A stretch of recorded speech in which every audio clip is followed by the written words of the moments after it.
যদিও আল্লাহ পাক রব্বুল আলামিন সিয়াম ও রমাদান, রমজানের সিয়াম কি করেছেন? ফরজ করেছেন। কিয়াম ও রমাদানকে ফরজ করেন নাই। রাত জেগে সালাত আদায় করে কি করেন নাই? ফরজ করেন নাই। কেন করেন নাই? আল্লাহ পাকের হিকমত এটা। বান্দা সারাদিন কাজ করবে, যদি আল্লাহ পাক রাত জেগে নামাজ পড়াকে কি করতেন? ফরজ করতেন, তাহলে তো অনেকে পারতো না। হ্যাঁ, আল্লাহ পাক রব্বুল আলামিন তার রহমতের কারণে এটা কি করেছেন? দিনের বেলাগুলোকে ফরজ করেছেন, রাতের বেলা কি করেছেন? কিয়ামুল লাইলকে নফল করেছেন। তাতাওয়ু। আল্লাহ রাসূল সাল্লাল্লাহু আলাইহি ওয়াসাল্লামও দেখেন তারাবির বিষয়টা। এবার আলহামদুলিল্লাহ নির্বাচনের কারণে তারাবি নিয়ে মারামারি একটু কমে হয়েছে, তাই না? তো নির্বাচন বলেছেন আমাদের জন্য রহমত নাকি? তারাবি নিয়ে মারামারি কমে হয়েছে। অন্য দেখেন তারাবির বিষয়টা কি, কোনো ফিকহি ইখতিলাফের দিকে যাচ্ছি না, একটু বোঝার জন্য আমি আমাদের যেখানে ভুলটা হয়। আল্লাহ পাক রব্বুল আলামিন রহমান রহিম, তিনি রহমানের কারণে, তার দয়ার কারণে রাতের বেলা কিয়ামুল লাইলটাকে ফরজ করেন না, কি করেছেন? নফল করেছেন। বান্দা সুযোগ হলে পড়ো, তারগিব দিয়েছেন, পড়ো, না পড়লে কি নাই, হারাম, এরকম কিছু নাই।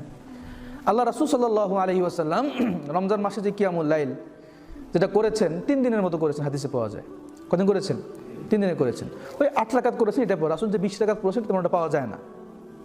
এখন তো আমি আমার মাযহাব প্রতিষ্ঠা করতে গেলে কচুরি করবে এমন তো কোনো করা মানে নেই, ঠিক আছে? যদি আমি 20 রাকাত পড়ি, আমি এখন বলবো যে না যে 20 রাকাত পড়ছে, আমার তো বলা আমার সুযোগ নেই। আল্লাহ রাসূল সাল্লাল্লাহু আলাইহি ওয়াসাল্লাম 8 রাকাত এরকম সাহাবায়ে কেরামকে নিয়ে পড়েছেন। রাসূল সাল্লাল্লাহু আলাইহি ওয়াসাল্লাম তো সারা বছরই 8 রাকাত পড়তেন, সারা বছর তো তারাবি নেই।